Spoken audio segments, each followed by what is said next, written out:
Hello friends, स्वागत है आपका अपना यूट्यूब चैनल नॉलेज टॉप में। देखिए आज मिडवाइफरी का क्लास 6 है। आज मिडवाइफरी का क्लास 6 है। 1 से लेकर क्लास 5 तक हम कवर कर चुके हैं। जो स्टूडेंट क्लास 1 से लेकर 5 तक नहीं देखे हैं ज़रूर जा करके देखिए। और हाँ, मिडवाइफरी का एकदम सेलेक्टेड क्वेश्चन लिए हैं जो क्वेश्चन एएनएम में बार बार पूछा गया है, जो एएनएम संबंधित बहाली न्यू आने वाला है। और 10,709 एएनएम में यदि एग्जाम होता है तो उसके लिए आपको पूरी तरह से तैयार रहना है। ठीक है, एक सीट आपको पक्का करना है। और हाँ, न्यू स्टूडेंट यदि टेलीग्राम से नहीं जुड़े हैं तो टेलीग्राम से जाकर के जल्दी से जुड़िए, जहाँ पर आपको फ्री पीडीएफ, फ्री टेस्ट और फ्री क्लास मिलेगा। और अभी तक हम जो भी क्लास लिए 1 से लेकर 5 तक, आपका रिस्पांस बहुत ही ज़बरदस्त रहा। हर स्टूडेंट, लगभग स्टूडेंट लाइक करके जाते हैं और प्यारा सा कमेंट करके जाते हैं। कमेंट तो थोड़ा सा कम करते हैं लेकिन लाइक सभी स्टूडेंट करते हैं। इसका मतलब है क्लास आपको बेहद ही अच्छी तरह से समझ में आपको आ रहा है। कोई भी स्टूडेंट ऐसा नहीं है जो ईमानदारी से पढ़ता है और वो लाइक नहीं करता। ऐसा एक भी स्टूडेंट मेरे ग्रुप में अभी तक तो नहीं जुड़े हैं। सभी लोग लाइक करते हैं। बहुत बहुत धन्यवाद मेरे दोस्त। लाइक, कमेंट और अच्छे से अच्छे स्टूडेंट को जरूर इसे भेजिए, ज़्यादा से ज़्यादा स्टेटस में लगाइए, जहाँ जहाँ ग्रुप में उस ग्रुप में भेजिए, ताकि अच्छे से अच्छे स्टूडेंट हमारे टेलीग्राम में जुड़ सके। ताकि देखिए अधिक स्टूडेंट जुड़ेगा तो कंपटीशन होगा तो आपके अंदर में जोश जगेगा। हम आज ज़्यादा नंबर लाएंगे, मेहनत करने का जोश जुनून जगेगा। इसलिए आप आज से ही स्टेटस में लगाइए, अलग अलग ग्रुपों में भेजिए, ताकि लोग अच्छे से अच्छे स्टूडेंट इसमें जुड़ सकें। ठीक है, एएनएम संबंधी तैयारी के लिए एकदम जल्दी से जल्दी जुड़िए। चलिए मेरे दोस्त, टाइम न गवाते हुए टू द पॉइंट पे चलते हैं। चलिए क्वेश्चन को हम कवर करते हैं। पहला क्वेश्चन है लोकिया संबंधित। देखिए लोकिया संबंधित एक दिन और क्वेश्चन कवर किए थे, आज हम फिर लोकिया संबंधित क्वेश्चन कवर कर रहे हैं। ठीक है, थोड़ा सा उसमें दूसरे टाइप से आंसर लिया था, इसमें थोड़ा सा दूसरा टाइप से लिया है। पहले हम समझते हैं कि लोकिया है क्या। यदि इसके बारे में जानते हैं आंसर ए, बी और सी, डी दिया हुआ, यदि आप जानते हैं तो हमें कमेंट करके जरूर बताइएगा इसका आंसर क्या होगा। और यदि नहीं जानते हैं तो हम समझाने का आपको कोशिश करते हैं। देखिए लोकिया क्या है। देखिए प्रसव, ध्यान दीजिएगा, प्रसव या डिलीवरी के बाद क्या होता है, 1 या 2 सप्ताह तक, जनरली 2 सप्ताह तक चला ही जाता है, 1 या 2 सप्ताह तक रक्तस्राव होते रहता है, यानी ब्लीडिंग होते रहता है। कब? जब बच्चे का जन्म हो जाता है तो बच्चे के जन्म के बाद यानी डिलीवरी के बाद 1 या 2 सप्ताह तक ब्लीडिंग होते रहता है। ठीक है, जो ब्लीडिंग होते नहीं, रक्तस्राव होता है, उसे ही हम क्या कहते हैं, लोकिया कहते हैं। यानी बच्चे के जन्म के बाद जो रक्त का स्राव होता है उसे हम क्या कहते हैं, लोकिया कहते हैं। अब जो रक्त स्राव होता है इसका रंग जो है अलग अलग होता है। शुरुआती में 3 से 4 दिन तक जो रक्त स्राव होता है उसका रंग लाल होता है। ठीक है, और 5 से लेकर के 10 दिन तक जो रक्त स्राव होता है उसका रंग गुलाबी होता है। ठीक है, उसके बाद 10 दिन के बाद जो रक्त स्राव होता है उसका रंग पीला होता है। यानी लोकिया रंग के आधार पर 3 प्रकार के होते हैं। लोकिया कलर के आधार पर कितने प्रकार के होते हैं, 3 प्रकार के होते हैं। 3 से 4 दिन तक जो हुआ उसका रंग लाल, इसे हम लोकिया रूब्रा कहते हैं। ध्यान दीजिएगा, लोकिया रूब्रा कहते हैं। और 5 से लेकर के 10 दिन तक जो स्राव होता है रक्त, उसका रंग होता है गुलाबी। ठीक है, इसे हम लोकिया सिरोसा कहते हैं। ठीक है, और 10 दिन के बाद जो रक्त स्राव होता है उसका रंग होता है पीला, इसे हम लोकिया एल्वा कहते हैं। ठीक है, यानी लोकिया रंग के आधार पर 3 प्रकार के होते हैं, लोकिया रूब्रा, लोकिया सिरोसा और लोकिया एल्वा। ठीक है, रूब्रा का रंग लाल, सिरोसा का रंग गुलाबी और एल्वा का रंग पीला होता है। हमें उम्मीद है कि आप लोकिया समझ गए होंगे। तो इसका आंसर क्या हो जाएगा, आंसर नंबर बी। जन्म देने के बाद यानी बच्चे के जन्म देने के बाद जो रक्त स्राव होता है उसे हम लोकिया कहते हैं। आगे बढ़ते हैं। आगे है आंशिक प्लेसेंटा प्रीविया के प्रबंधन में क्या शामिल है, इसे अच्छी तरह समझिएगा। बहुत ही इंपॉर्टेंट क्वेश्चन और इससे ज़्यादा क्वेश्चन पूछा गया है।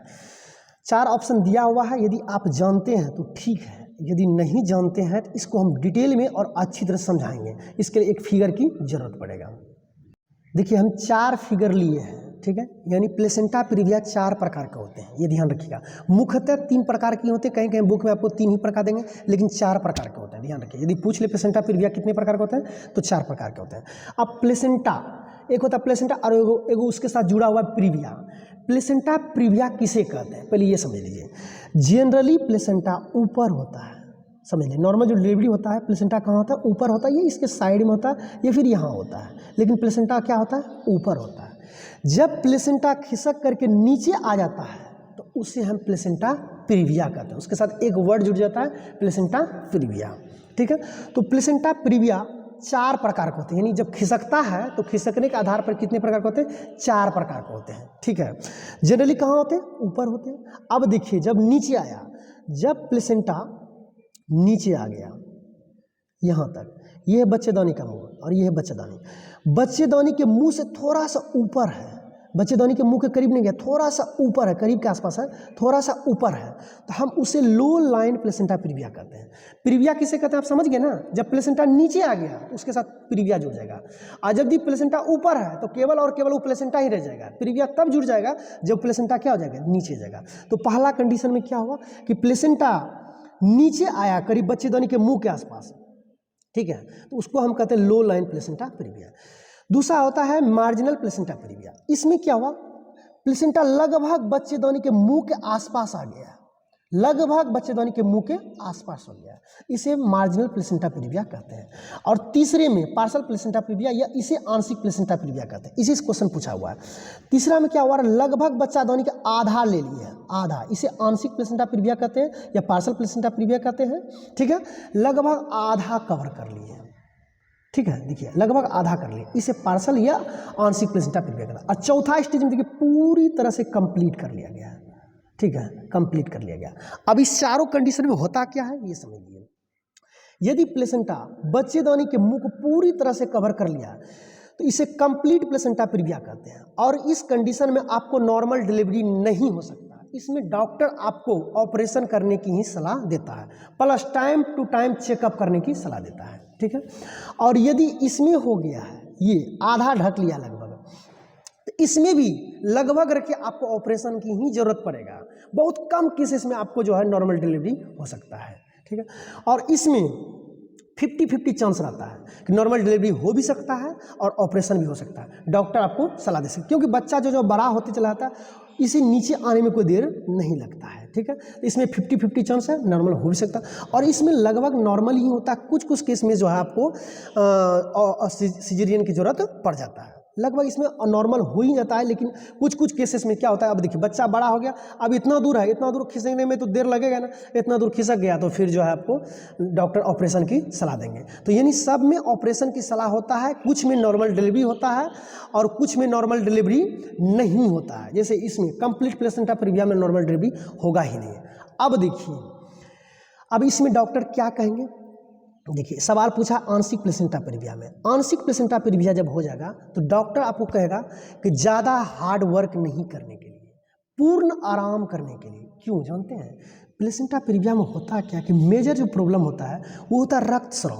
प्लेसेंटा यहाँ नीचे आ गया, तो नीचे जब प्लेसेंटा आ जाता है तो ब्लीडिंग होना शुरू हो जाता है, और ब्लीडिंग ज़्यादातर ब्लीडिंग होता है। और ज़्यादा ब्लीडिंग यदि होगा, सुनिए, ज़्यादा कोई काम कीजिएगा, ज़्यादा हार्ड वर्क कीजिएगा, इसमें ब्लीडिंग होना शुरू हो जाएगा। और इस बीच में सेक्सुअल रिलेशन के लिए भी मना करता है, क्योंकि ये नीचे होता है, थोड़ा सा भी टच होगा, थोड़ा सा भी इस पर झटका पड़ेगा तो ब्लीडिंग होना शुरू हो जाएगा। और जब ब्लीडिंग शुरू हो जाएगा तो प्लेसेंटा जानते हैं प्लेसेंटा का क्या काम होता है? प्लेसेंटा का काम होता है बच्चे को पोषक तत्व, ऑक्सीजन, ब्लड, मां से जो ब्लड आता है उसे छान करके, ब्लड मां से जो ब्लड आता है उसको छान करके बच्चे को देता है। अब वो प्लेसेंटा में ही ब्लड नहीं रहेगा, प्लेसेंटा में ही ब्लड नहीं रहेगा तो बच्चे को ब्लड कहाँ से पहुंचेगा? और मां भी कमजोर होने लगेगा, मां को भी ब्लड नहीं रहेगा। इस कंडीशन में मां को भी एनीमिया की खतरा रहता है, क्योंकि ब्लड ही नहीं रहेगा, तो माँ को भी एनीमिया की खतरा आता है। प्लस बच्चे अच्छे से विकसित नहीं होंगे, क्योंकि बच्चे को अच्छे से पोषक तत्व मिलेंगे ही नहीं। इसलिए डॉक्टर आपको जो सलाह देता है कि इस कंडीशन में आपको पूर्ण आराम के लिए सलाह देता है कि आराम कीजिए, ठीक है, ज़्यादा इधर उधर नहीं कीजिए। इसमें थोड़ा सा ज़्यादा उतना मेजर नहीं है, लेकिन इसमें तो आपको कह देगा पूर्ण, और ये तो पूरे आराम में हो गया, आपको पूर्ण आराम के लिए कहेगा। यानी पार्सल प्लेसेंटा प्रीविया में डॉक्टर आपको पूर्ण आराम। अब रीजन है कि सर ऐसे होता क्या है, इसका रीजन कोई सटीक नहीं दिया हुआ है। 35+ एज या स्मोकिंग, ये संबंधी कुछ कुछ रीजन दिया है, लेकिन इसका कोई मतलब पूरा क्लियर नहीं किया हुआ है, ठीक है। तो 4 प्रकार के प्लेसेंटा प्रीविया होते हैं, याद रख लीजिएगा। Low line placenta previa, marginal placenta previa, partial placenta previa यानी आंशिक प्लेसेंटा प्रीविया, और कंप्लीट प्लेसेंटा प्रीविया। यदि आपको पूछ ले कि किस प्लेसेंटा प्रीविया में नेसेसरी है कि आपको ऑपरेशन ही करना पड़ेगा, तो कंप्लीट प्लेसेंटा प्रीविया में आपको नेसेसरी कराना ही पड़ेगा ऑपरेशन। और पार्सल प्लेसेंटा प्रीविया में पूर्ण आराम की जरूरत पड़ता है, इसमें भी लगभग ऑपरेशन की ही जरूरत पड़ता है। तो 4 प्रकार के प्लेसेंटा प्रीविया आप समझ गए। इसमें कोई दिक्कत होगा तो हमें कमेंट करके जरूर बताइएगा। देखिए, हमारा उद्देश्य रहता है कि क्वेश्चन को समझा दें, समझा करके याद करा दें। समझ करके जब आप याद कर लीजिएगा तो लॉन्ग टाइम तक आपको याद रहेगा। ज़्यादा मिडवाइफरी संबंधी क्वेश्चन नहीं है, लेकिन जो भी पढ़ना मतलब समझ के रट लेना ताकि लॉन्ग टाइम तक याद रहे। तो आंशिक प्लेसेंटा प्रीविया प्रबंधन में क्या शामिल होता है, तो इसमें जो है पूर्ण आराम की जरूरत होता है। प्लेसेंटा प्रीविया क्या है आप समझ गए होंगे। जब प्लेसेंटा जनरली ऊपर रहता है, लेकिन जब प्लेसेंटा नीचे खिसक करके आता है तो उसे प्लेसेंटा प्रीविया कहते हैं। प्लेसेंटा प्रीविया कितने प्रकार के होते हैं? 4 प्रकार के होते हैं। आगे है मासिक धर्म चक्र किस दिन ओव्यूलेशन होता है। ये जनरल क्वेश्चन है, लेकिन हल्का क्वेश्चन है, लेकिन ये भी कभी कभी छूट जाते हैं। तो मासिक धर्म चक्र का ओव्यूलेशन डे है 14वां डे। कौन सा डे? 14वां डे। आगे बढ़ते हैं। आगे है, अच्छा समझिएगा, क्वेश्चन बहुत इंपॉर्टेंट है। सर्कलेज ऑपरेशन किस सर्जिकल मैनेजमेंट के लिए है? सर्कलेज ऑपरेशन किसका सर्जिकल मैनेजमेंट है? यदि आप जानते हैं तो ठीक है, और यदि नहीं जानते, 4 ऑप्शन दिए हुए हैं, नहीं जानते तो हम आपको आंसर इसका बता देते हैं। ठीक है, सर्कलेज ऑपरेशन किसका सर्जिकल मैनेजमेंट है? तो इसका हो जाएगा गर्भाशय ग्रीवा अक्षमता, यानी गर्भाशय ग्रीवा अक्षमता का मतलब गर्भाशय ग्रीवा कमजोर होना। ठीक है, जब गर्भाशय ग्रीवा कमजोर होता है तो उसके लिए एक सर्जिकल ट्रीटमेंट की जरूरत होता है, सर्जिकल मैनेजमेंट की जरूरत होता है, जिसे हम सर्कलेज ऑपरेशन कहते हैं। अब इसे पिक्चर के माध्यम से समझिएगा और अच्छी तरह से समझा देते हैं ताकि आपको याद हो जाए। देखिए, ये हम ले लिए हैं पिक्चर, और ये है आपका गर्भाशय ग्रीवा, यहाँ पे गर्भाशय ग्रीवा। ठीक है, और यहाँ भी दिखाए हैं गर्भाशय ग्रीवा, लेकिन यहाँ क्लोज कर दी है। देखिए, होता क्या है कि यदि ये गर्भाशय ग्रीवा कमज़ोर है तो होगा क्या कि बच्चा का जो वेट बढ़ेगा तो एबॉर्शन होने का चांस ज़्यादा रहेगा, क्योंकि यदि कमज़ोर रहेगा तो खिसक करके नीचे गिर जाएगा। तो इस कंडीशन में क्या होगा, बच्चा का बच्चा को एबॉर्शन होने का चांस बहुत ज़्यादा हो जाएगा। इसलिए डॉक्टर क्या करता है, यदि गर्भाशय ग्रीवा, बहुत सबका नहीं होता है लेकिन बहुत का ये कमज़ोर होता है गर्भाशय ग्रीवा, यदि कमज़ोर है तो फिर ये बच्चा बाहर निकले, इसलिए डॉक्टर क्या करता है, यहाँ पे टाका लगा दिया जाता है। इसी ही सर्जिकल मैनेजमेंट कहते हैं, यानी गर्भाशय ग्रीवा में टाँका लगा दिया जाता है, इसी ही सर्जिकल मैनेजमेंट कहते हैं ये, और इसका नाम होता है सर्कलेज ऑपरेशन। तो कहेगा सर्कलेज ऑपरेशन में क्या करते हैं, तो गर्भाशय ग्रीवा में टाँका लगाता है। अब गर्भाशय ग्रीवा में टाँका कब लगाते हैं? जनरली 12वें से 14वें सप्ताह, ध्यान दीजिएगा, 12वें से 14वें सप्ताह में जो है गर्भाशय ग्रीवा में टाँका लगा दिया जाता है। क्यों? 12वें से 14वें सप्ताह में बच्चे थोड़ा सा क्या होने लगते हैं, बड़े होने लगते हैं, और जब बड़े होने लगते हैं, जब इसे रोकने के लिए कमज़ोर पार्ट खड़ा है तो ऑटोमेटिक क्या हो जाएंगे, बच्चे बाहर हो जाएंगे। और ये जो टाँका है 37वें सप्ताह तक लगे रहते हैं। 37वें सप्ताह के बाद इस टाँका को हटा दिया जाता है ताकि आराम से प्रसव हो सके। समझ रहे बात को? इसलिए जिसका कमज़ोर होता है उसके लिए सर्कलेज ऑपरेशन की ज़रूरत है, जिसे सर्जिकल मैनेजमेंट कहते हैं। तो अब यदि आपसे पूछ ले सर्कलेज ऑपरेशन किसके लिए किया था, क्यों किया था, तो सर्कलेज ऑपरेशन इसलिए किया था यदि गर्भाशय ग्रीवा कमज़ोर है, गर्भाशय ग्रीवा क्षमता है, तो समझ लीजिए उसके लिए एक ट्रीटमेंट की ज़रूरत होगा, जिसे हम सर्कलेज मैनेजमेंट कहते हैं। उसमें जो है गर्भाशय ग्रीवा पे टाँका लगा दिया जाता है। जनरली ये 12वें से 14वें सप्ताह में करता है, और ये 37वें सप्ताह तक रहता है। 37वें सप्ताह के बाद टाँका को हटा दिया जाता है। हमें उम्मीद है कि इस क्वेश्चन को आप अच्छी तरह से समझ गए। तो इस क्वेश्चन का जवाब क्या हो जाएगा, सर्कलेज ऑपरेशन किसका सर्जिकल मैनेजमेंट करते हैं, तो गर्भाशय ग्रीवा की अक्षमता, यानी गर्भाशय ग्रीवा जब कमज़ोर होते हैं तब उस कंडीशन में सर्कलेज ऑपरेशन सर्जिकल मैनेजमेंट किया जाता है। ऑप्शन नंबर इसका बी हो जाएगा। अब चलते हैं नेक्स्ट क्वेश्चन पे। थोड़ा सा क्वेश्चन ये बड़ा है, ठीक है, थोड़ा छोटा करना पड़ेगा, इसे आप जूम करके देख लीजिएगा। ठीक है, ये फिर हम पढ़ देते हैं, या फिर पीडीएफ में आप देख लीजिएगा। देखिए, कहता है जब भ्रूण मृत हो जाता है, इसके परिवर्तन अवधि के लिए गर्भाशय के अंदर रह जाता है। देखिए, जब भ्रूण मृत हो गया तो गर्भाशय के अंदर इसके परिवर्तनशील अवधि के लिए, जब वो बाहर निकलने के लिए अवधि के लिए गर्भाशय के अंदर रहता है, इसे क्या कहता है? यदि मृत हो गया भ्रूण तो एबॉर्शन क्या हो जाएगा, मिस एबॉर्शन हो जाएगा। सिंपल क्वेश्चन है, ऑप्शन नंबर ए हो जाएगा। जब भ्रूण क्या हो जाएगा, मृत हो जाएगा, तो उसे हम क्या कहेंगे, मिस एबॉर्शन कहते हैं। ठीक है, आगे बढ़ते हैं, छठा क्वेश्चन देखते हैं। छठा क्वेश्चन बहुत ही इजी है, छठा क्वेश्चन है कि प्लेसेंटा प्रीविया कितने प्रकार के होते हैं, जो कि हम आपको उधर समझा दिए हैं। ठीक है, प्लेसेंटा प्रीविया 4 प्रकार के होते हैं। ऑप्शन नंबर इसका डी हो जाएगा। ठीक है, आगे बढ़ते हैं। आगे है कहता है निषेचन कहाँ होता है। देखिए हम बोले थे ना आपको निषेचन संबंधी क्वेश्चन पूछता है। ठीक है, निषेचन कहाँ होता है। अभी इससे पहले जो क्वेश्चन आप पढ़े थे उसमें पढ़े थे कि निषेचन जो है फ़्लैपियन ट्यूब के किस भाग में होता है। और यहाँ सिंपल क्वेश्चन पूछा है कि निषेचन कहाँ होता है, तो निषेचन फ़्लैपियन ट्यूब में होता है। लेकिन पूछ ले निषेचन फ़्लैपियन ट्यूब के किस भाग में होता है, तब उस कंडीशन में आप मारिएगा निषेचन जो है फ़्लैपियन ट्यूब के एम्पुला भाग में होता है। देखिए फ़्लैपियन ट्यूब को 4 भागों में डिवाइड किया गया, उसमें जो एम्पुला भाग होता है वहीं पे निषेचन होता है। और यदि ऑप्शन में निषेचन नहीं, एम्पुला नहीं दिया गया, सिंपल पूछा निषेचन कहाँ होता है, तो सीधा मारेंगे फ़्लैपियन ट्यूब में। अब पूछ ले फ़्लैपियन ट्यूब के किस भाग में, तो आप मारिएगा फ़्लैपियन ट्यूब के एम्पुला भाग में। लेकिन यहाँ तो पूछा नहीं गया, यहाँ सिंपल पूछा कि निषेचन कहाँ होता है, तो मारिएगा फ़्लैपियन ट्यूब में। अब पूछ लिया फ़्लैपियन ट्यूब के किस भाग में, थे एम्पुला भाग में, क्योंकि पीछे भी हम कवर कर चुके हैं इस तरह के वीडियो। आगे बढ़ते हैं। आगे क्वेश्चन को भी समझना बहुत ही जरूरी है। पेरिनियल टिश्यू में एक कट लगाया जाता है। पेरिनियल टिश्यू में जब एक कट लगाया जाता है इसे क्या कहते हैं। यदि आप जानते हैं तो हमें कमेंट करके जरूर बताइएगा। 4 ऑप्शन आप दिया हुआ है, यदि नहीं जानते हैं तो आप समझ लीजिए। इसे हम एपोसियोटोमी कहते हैं। एपोसियोटोमी कहते हैं, यानी ऑप्शन नंबर बी एपोसियोटोमी कहते हैं। अब इसे थोड़ा सा डिटेल से समझते हैं ताकि आपको याद रहे। पेरिनियल टिश्यू में एक कट लगाया जाता है, इसे हम एपोसियोटोमी कहते हैं। ठीक है, चलते हैं हम डिटेल में थोड़ा सा। देखिए इस पिक्चर को अच्छी तरह समझिए। ये है एनस और ये है योनि। योनि में जो देख रहे हैं बच्चे का हेड है। बच्चे का क्या है, हेड है। जब बच्चे का हेड इधर बाहर की तरफ रहता है ना, तो उस कंडीशन में बच्चे को निकलने में थोड़ा सा प्रॉब्लम होता है। तो डॉक्टर क्या करते हैं, देखिए एनस से लेकर के योनि तक ये जो भाग होता है यही होता है पेरिनियल भाग। इसको हम क्या कहते हैं, पेरिनियल भाग कहते हैं, ध्यान दीजिएगा। तो डॉक्टर क्या करता है कि जब बच्चे को निकलने में प्रॉब्लम होता है, ठीक है, जब बच्चे को पेरिनियल भाग, ये क्या होता है पेरिनियल भाग। पेरिनियल भाग याद रखिए, कभी कभी क्वेश्चन पूछता है पेरिनियल भाग कौन सा है, तो एनस और योनि के बीच के जो भाग होता है उसे पेरिनियल भाग कहते हैं।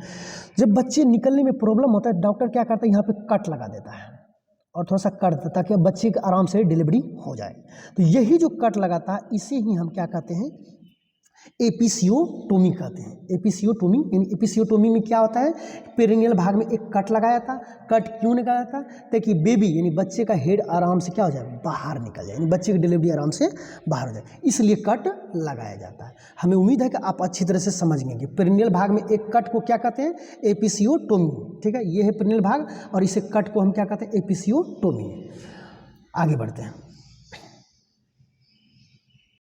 आगे सवाल है, बहुत ही इजी है कि वंशानुक्रम का मतलब है। वंशानुक्रम का मतलब होता है जीन्स, यानी जीन। वंशानुक्रम का मतलब होता है जीन। वंशानुक्रम मतलब एक पीढ़ी से दूसरी पीढ़ी। मान ली किसी को वर्णदता रोग है, यानी उसे लाल कलर जो वर्णदता रोग होता है, लाल प्रॉब्लम होता है, लाल हरा पीला, उसका जो देखने में उसको प्रॉब्लम होता है, उसका रंग है, उसका रंग दिया हुआ है, रंग में कोई प्रॉब्लम होता है हमें जरूर बोलिएगा। वर्णदता क्या होता है कि उसको रंग संबंधी प्रॉब्लम होता है। या फिर हीमोफीलिया, एक पीढ़ी से दूसरी पीढ़ी, यानी कहने का मतलब आपके फैमिली में किसी को है, ठीक है, अगले फैमिली में भी वही रोग पहुंच जाना, उसे वंशानुक्रम कहते हैं। यानी एक रोग पहले से जो है और वही अगले पीढ़ी में था, उसके लिए उत्तरदायी होता है वो जीन होते हैं। और जीन होते हैं क्रोमोजोम में। देखिए इस तरह से क्रोमोजोम का पिक्चर होता है। जब इसे आप टानिएगा पूरा पूरा तिरिएगा तो ये जो है आपका जीन हो जाएगा, ये जीन हो जाएगा। ठीक है, आपको इसके लिए यदि दिक्कत होता है तो हम पिक्चर को दिखा देता हूँ।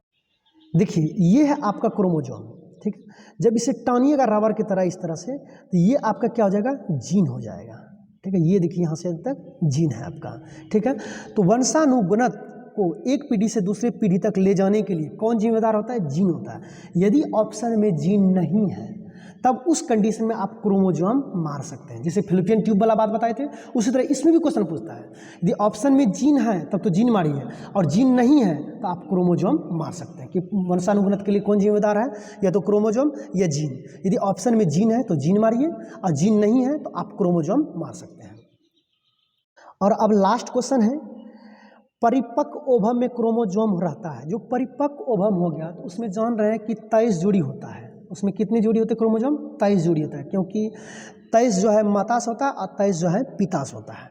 और परिपक्व ओवम हो गया तो उसमें कितनी जोड़ी क्रोमोजोम होंगे, 23 जोड़ी। ठीक है।